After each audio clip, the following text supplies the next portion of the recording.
Hi, and welcome back to Fishing with David Pyle. It's June 9th, 2019, and today I'm out fishing with Dirk Peterson on the Willamette River.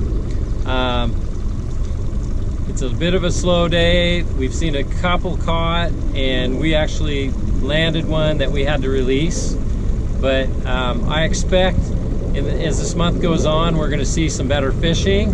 So keep your head up and get the pro trolls rolling and get out in the Willamette River and fish in the next couple of weeks, and hopefully you can get yourself a Chinook salmon. And watch the video. We'll see you next time on Fishing with David Pyle.